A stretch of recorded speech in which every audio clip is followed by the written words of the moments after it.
He warned them. Days before the explosion, he saw what no one else wanted to see: a reactor breathing as if it had a soul. Every number screamed a warning, but no one wanted to listen. The danger wasn't in the machines.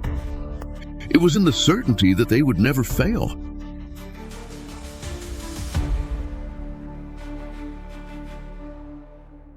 He saw the heat before the fire, the silence before the scream.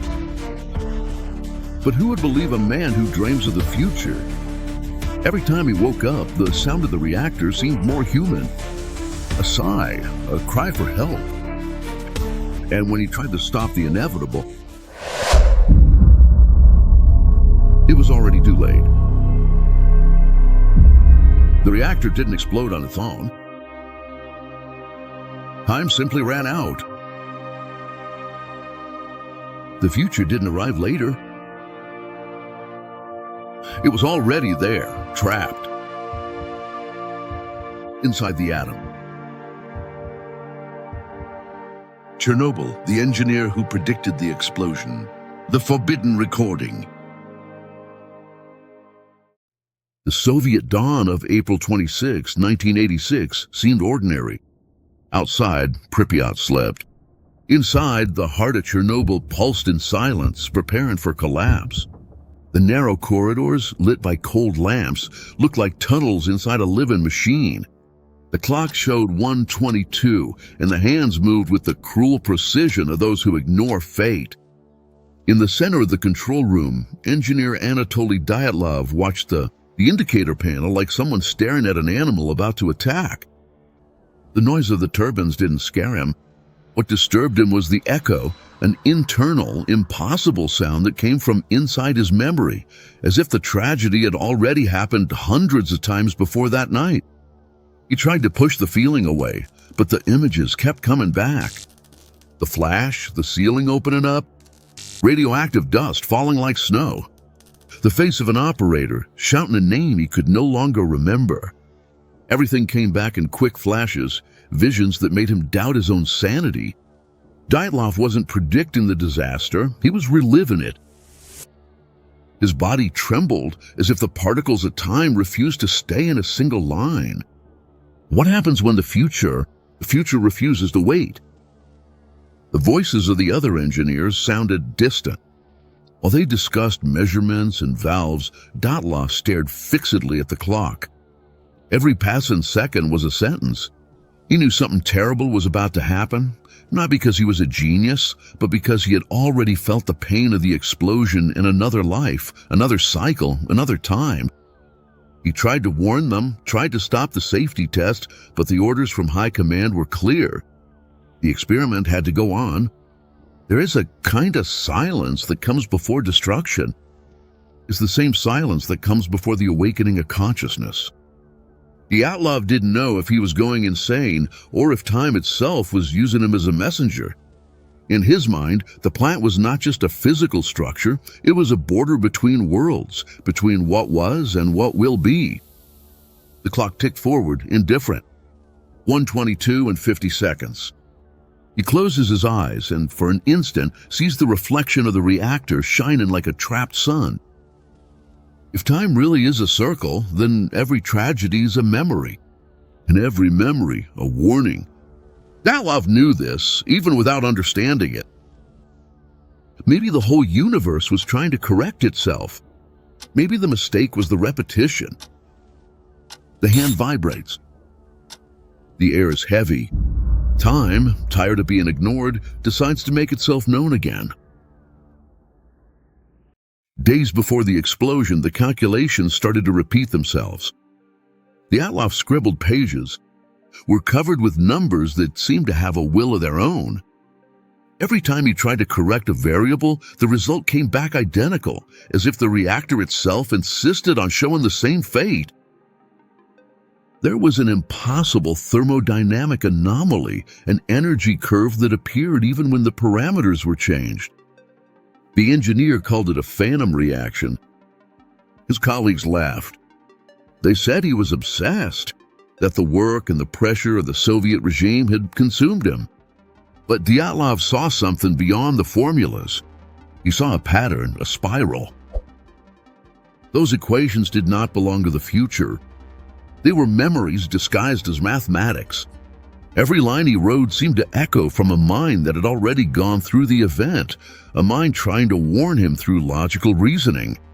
He began jotting down different symbols, almost instinctively, circles within circles, as if time itself were trying to speak a language that man did not yet understand.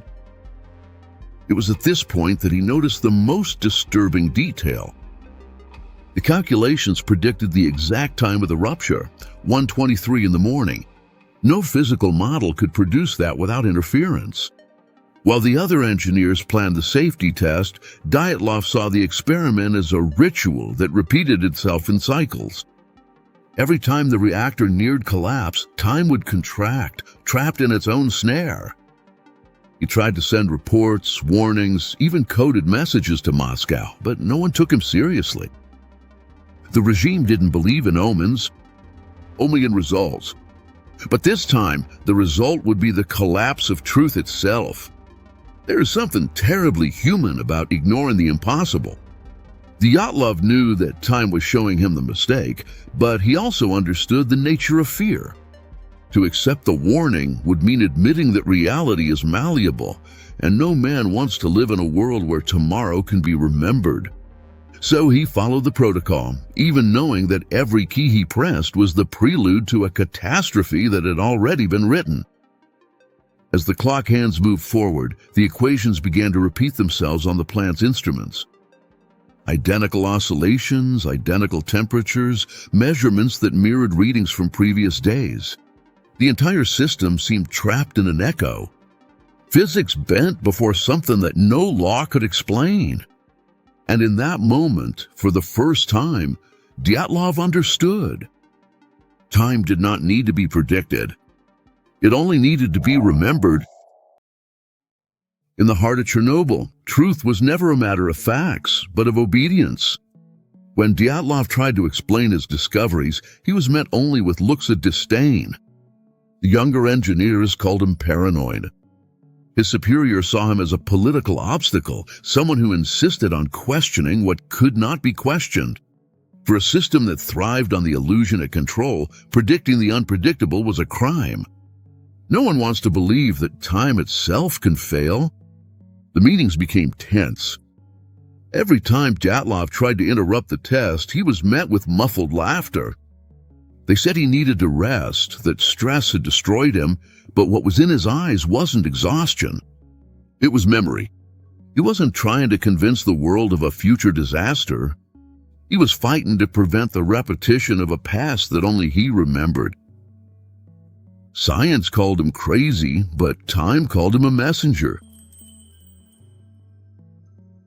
There was a disturbing detail that no one noticed. All the calculations Dyatlov presented kept repeating, not just on paper, but in the actual measurements. The indicators returned to the same values. The readings seemed trapped in an invisible cycle. Something in the system vibrated in sync with a greater order. But modern man, used to dominating nature, refuses to listen when the universe speaks in the language of fear. The isolation grew.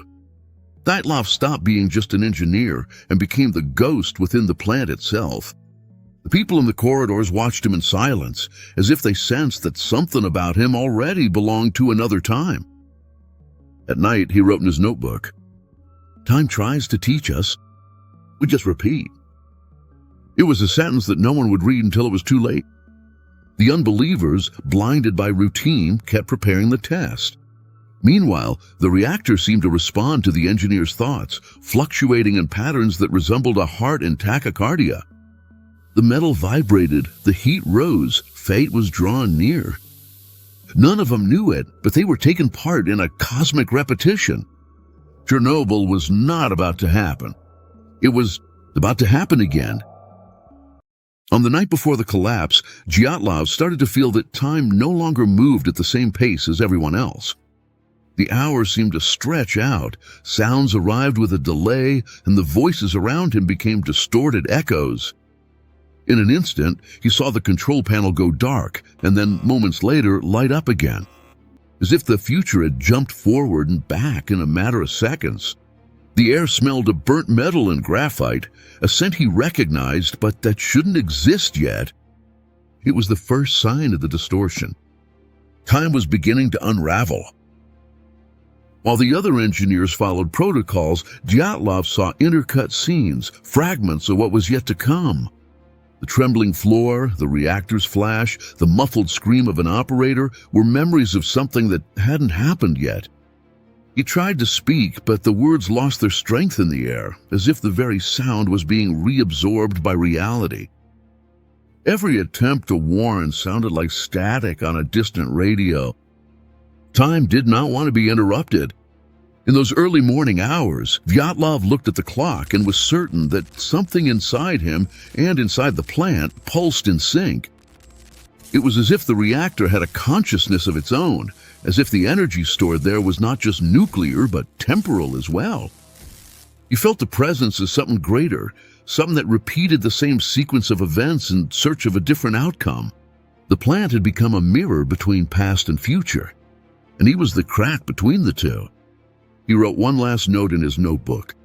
Time does not run. It vibrates. Every mistake vibrates until it is understood. When he lifted his head, he noticed something even more disturbing. The clock's hand had stopped exactly at 1:23. And when he blinked, it started turning again, as if it had just tested its own memory. The future, apparently, was already decided. But time has its whims. Trying to escape the inevitable, Dyatlov began to realize he wasn't the only one inside the cycle. There were shadows that moved before the men, figures that appeared in the windows minutes before anyone passed by. Everything seemed staged by an invisible force. The tragedy was being reenacted and no one knew. Chernobyl wasn't an accident. It was a repetition. And that night, time was ready to try again. After the explosion, scientists from all over the world tried to understand what had really happened at Chernobyl. Some searched for answers in engineering, others in politics. But there was a quiet group hidden among physicists and neurologists who dared to look in another direction. For time. They called this idea the eco-temporal theory. According to it, certain high-energy events could create folds in human perception where fragments of consciousness cross through time, returning before the disaster that originated them. Chernobyl, in this sense, would not have been just a physical tragedy, but a phenomenon of universal memory. Dyatlov would have been the first to experience this anomaly. His mind, in contact with the reactor's energy field, became a kind of biological antenna. He didn't predict anything. He simply accessed the record as something that had already happened in another temporal cycle. The human brain, when exposed to extreme radiation, can lose the linearity of perception. What we call a vision of the future might just be a displaced memory. The engineer was the channel between two timelines trying to merge. The KGB's hidden reports describe something even more frightening. Right after the accident, they recorded magnetic interference and distortions in space up to 15 kilometers from the plant. Clocks stopped, videotapes rewound themselves. Time itself seemed to reorganize. For the researchers who dared to continue, the coincidence was impossible to ignore. Chernobyl might have opened a rift, an echo between pasts and futures. The theory explains why Dyatlov seemed to know details before they happened, why the calculations repeated themselves, and why so many witnesses report dreams identical to the tragedy. Maybe everyone, for a moment, heard the same call, the time warning that the cycle would repeat. In this scenario, every historical disaster is reality's attempt to correct the error. But man doesn't listen. Time warns, man ignores, and the echo starts again. The idea of a temporal echo also suggests that human consciousness is not individual, but part of a collective field where memories of extreme events remain recorded. Chernobyl would not be just a point on the map, but a scar in the fabric of time. And every scar throbs, as if trying to remind the body where the pain began. Dyatlov was the pain incarnate of the earth itself, the living reminder that the universe does not forget forgetfulness. In the plant's secret archive, kept for decades, there was a recording that was never officially cataloged. A reel of magnetic tape dated April 25, 1986. A trembling voice, heavy Ukrainian accent, labored breathing. It was Dyatlov. No one knows when he recorded that confession, only that he did it before the collapse. "If anyone ever hears this, know that I tried," he said. "The explosion has already happened. I only came back to try to change things." The words were simple, but the silence between them sounded like an abyss. It was the voice of a man trapped between two realities, what he lived and what he relived. The tape seemed to have been recorded in a different environment than usual. The background noise sounded like a constant electric discharge, as if the air was vibrating at another frequency. In certain parts, his voice became distorted, repeating the same phrases in deeper tones, as if an invisible echo was speaking along with him. The technicians who restored the audio swore they heard a second voice, identical to the first but delayed by milliseconds. It was time itself answering. Dyatlov describes the moment of the explosion as if he were inside a dream that keeps repeating. He knew what was coming, but he couldn't act any differently. He said he tried to change the variables, but the result was always the same. He called this the limit of consciousness, a point where the human mind bends before the inevitability of the universe. To him, time was not linear. It was an electric circuit, and Chernobyl, the final short circuit. The recording ends abruptly with an almost inaudible sentence. "Time is a machine that uses man as a spare part." After that, the sound of static takes over the tape. The scientists who listened to the recording stated that the noise followed an exact pattern, a binary signal that repeated in 8-second cycles. When analyzed by modern computers, it was discovered that the code matched the temporal sequence of the reactor's collapse, the echo of the explosion recorded before the event itself. For some, that was just a coincidence. For others, it was definitive proof that Dyatlov had crossed through time, even if only with his mind. The confession wasn't a warning, it was a reminder left for himself in another cycle. A record of a man trying to break what the universe insisted on keeping. And most disturbing of all, the tape didn't age. The magnetic material remained intact, as if time itself had refused to touch it. When reactor number 4 finally ruptured, the world believed it was just watching a nuclear disaster. But for Dyatlov, it was the instant time broke. The explosion wasn't just physical. It shattered the axis of reality into invisible fragments. The operators remembered lights that appeared before the flash, sounds that came after the silence, minutes that lasted for seconds. Every suspended particle of graphite seemed to carry a lost fraction of a second, a piece of the timeline trying to return to its place. At the epicenter of the collapse, the engineer stood motionless. While the others ran, he just watched, like someone recognizing a reunion with the inevitable. The ground shook, but his expression was serene. He didn't see fire. He saw repetition. Time had broken into waves, and each one brought back the same instant. 1:23 in the morning. The entire universe seemed to breathe within that minute, trapped in an infinite sequence of trial and error. The survivors swore that for a brief moment, everything froze. The sound vanished, the heat disappeared, and the sky turned white like an old film being burned by the projector's light. There was absolute silence, but within that silence, a vibration.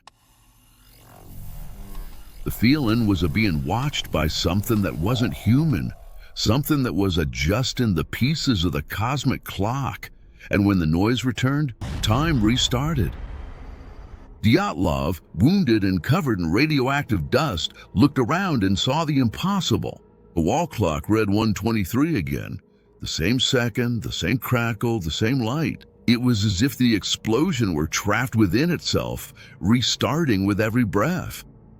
The man smiled, not out of relief, but out of understanding. The collapse didn't destroy time, it freed it.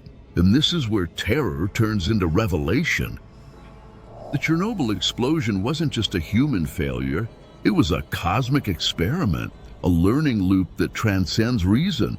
The energy that escaped the core wasn't just radioactivity, it was pure memory, the fragment of a universe trying to fix itself.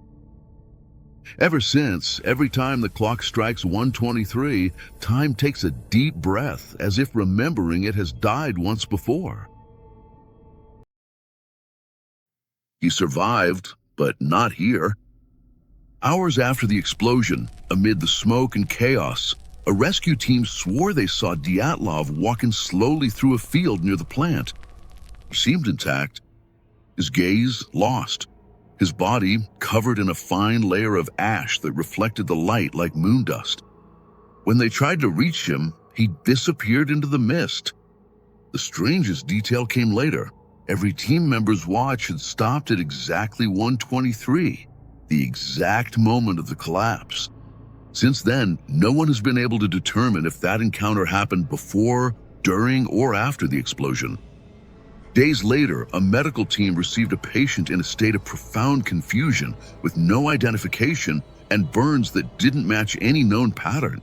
He kept repeating the same phrase, "I came back too soon."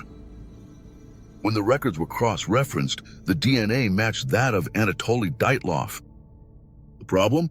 Dyatlov's official body had already been identified and buried 2 days earlier. The time once again was out of alignment. The watch found on his wrist would become the greatest mystery. No technician could get it to work for more than a minute. Whenever it was adjusted, the hand would stop at 1:23 in the morning. The scientists tried replacing the gears, swapping the batteries, taking the mechanism apart. Nothing. The watch seemed to have recorded not the time of the explosion, but the time of existence itself. It was as if time itself recognized it and refused to move on. The medical team's reports describe impossible behavior. At times, the man seemed lucid, speaking of physics and causality. At other times, he would murmur phrases in languages no one could understand. He claimed to remember places he'd never visited and people who had not yet been born. He spoke of waves of reality, of how time bends to save what it loves. Each sentence was an attempt to reconstruct the impossible. Years later, rumors would surface that the engineer had been seen in different parts of Europe, always with the same stopped watch and the same distant gaze. No one knows if it was him or the reflection of a memory that refused to die. Time sometimes creates copies of itself to understand where it failed. And perhaps Dyatlov became exactly that, a living memory, wandering through the fractures of time, condemned to relive the explosion until humanity finally learns what the universe is trying to teach. As the years went by, scientists and witnesses began to notice coincidences that went beyond mere chance. Chernobyl seemed to be repeating itself in other forms, in other places. The explosions, the ignored warnings, human arrogance in the face of the impossible, it all came back. Hiroshima, Challenger, September 11th. Different dates, the same pattern. It was as if time was trying to teach, and humanity insisted on not learning. The disaster wasn't the event, it was the habit. Researchers from the so-called School of Temporal Return began to champion a frightening idea that the history of humanity is a succession of echoes. The past is just the future trying to communicate. Each tragedy was a message reenacted until its meaning was understood. And what if Dyatlov wasn't a man, but a symbol of this cycle? The engineer who tried to prevent the inevitable, condemned to relive the same mistake until someone listens. In unofficial records, there are indications that before the explosion, Dyatlov spoke of other places burning in the same way, as if he saw reflections of what was yet to happen. Consciousness, upon touching the frontier time, had fragmented into multiple memories, scattered throughout humanity. When a catastrophe approaches, perhaps the entire universe whispers the same warning and only a few can hear it. What's most disturbing is that after the accident, similar dreams began to be reported in various countries. People who had never been to Ukraine described the same scene. A clock stopped at 1:23 and a white light that swallowed the sky. There is no scientific explanation, but time's explanation is simple. Trauma repeats itself until it is healed. The theory of the consciousness loop became inevitable. And what if every person who dreams of disasters isn't predicting the future, but remembering what time is trying to erase? The universe is a cracked mirror, reflecting the same mistake. Dyatlov was the first to realize that the timeline isn't a road, it's a circle. And within that circle, we are all trapped, reliving our failures until we finally understand what the silence of 1:23 a.m. is trying to say. Time exacts a heavy toll on those who dare to see beyond. Dyatlov paid with his own soul the price of remembering the future. Science called him irresponsible, the state called him guilty, and history turned him into a villain. But if the theory is correct, he was not responsible for the tragedy. He was its victim, chosen by time itself to carry the memory of what should never be repeated. Knowledge, when it arrives before its time, is a curse. Knowing what the world has not yet lived is to exist surrounded by blind men who call madness the things they cannot yet see. In his final writings, Dyatlov described the feeling of being trapped between instants, of hearing the same sound 1,000 times, as if the universe were breathing down his neck. He said every particle of the explosion still echoed, trying to reorganize itself, as if the cosmos itself were attempting to correct a mistake made inside its own body.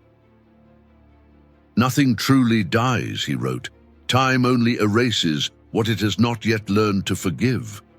That sentence was deemed too poetic for an engineer, but perhaps it was simply the only way to express what the human mind cannot bear. The burden of knowing is always solitary. When a man touches the border of time, he loses his sense of reality. For Dyatlov, past and future were only different reflections of the same instant. He understood that time is not a line. It is a consciousness.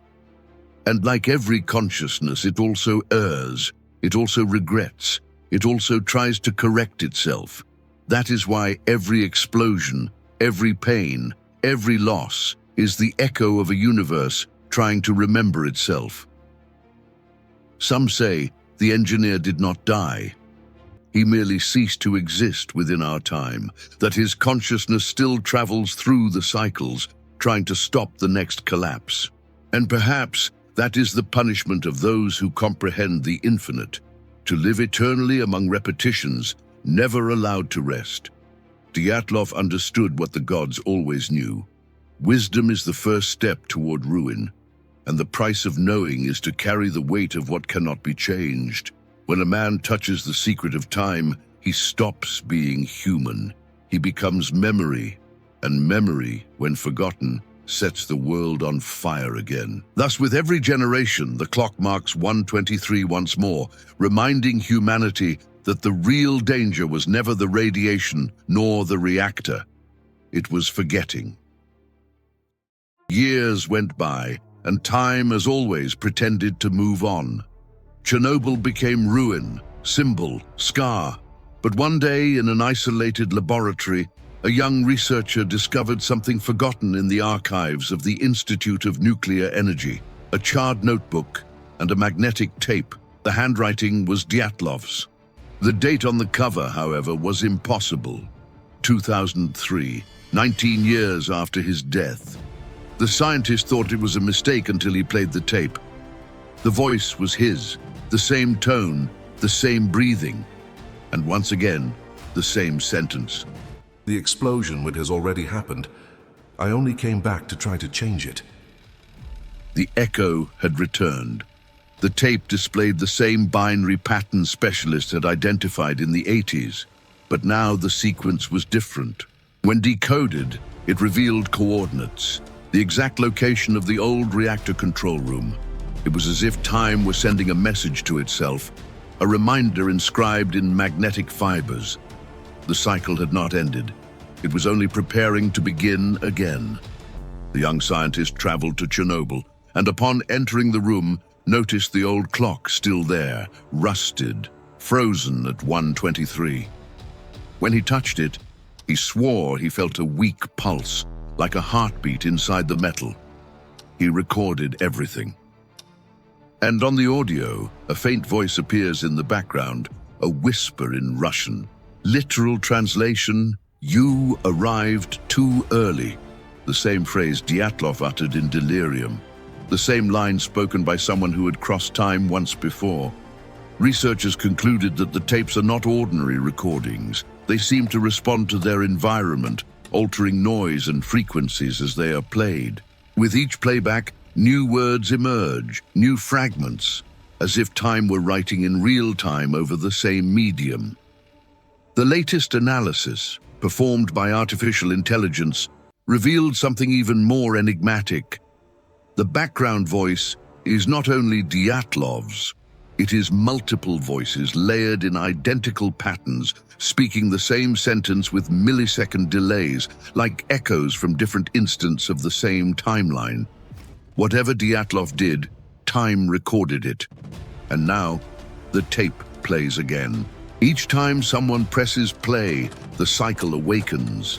The universal consciousness reorganizes itself, and the clock marks 1:23. Not by coincidence, but by memory. Because when time is forced to forget, it restarts.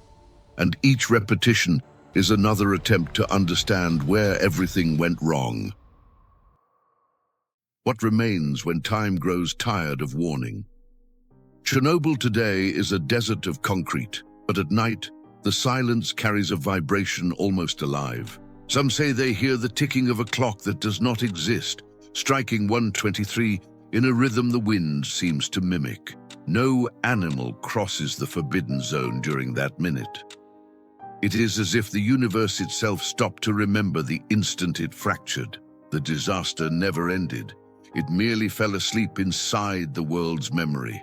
In every atom of radioactive dust lie fragments of a time that refused to move on. The air carries echoes, the ground holds pulses. The reactor no longer glows, but the field around it still throbs, like a heart trapped between beats. And if time is alive, then Chernobyl is its open wound, bleeding memories, so we do not forget. Because forgetting is the true catastrophe. The universe does not forgive those who ignore its repetitions. No one knows Dyatlov's fate. Some claim he was absorbed by the temporal fold he created. Others believe he continues wandering through the cycles, revisiting the moment of the explosion until humanity understands the warning. The clock, found decades later, still stops at the same time. And every time it is wound, the tape plays on its own, repeating the voice, "I came back too soon." Time does not wait, does not negotiate, does not forget. It only watches, patiently, while humans believe they have learned. And when arrogance returns, it repeats. The lesson is simple, yet no one understands it. Everything that is not remembered repeats itself. Chernobyl was only a reminder. The next one will come when humanity thinks it is safe.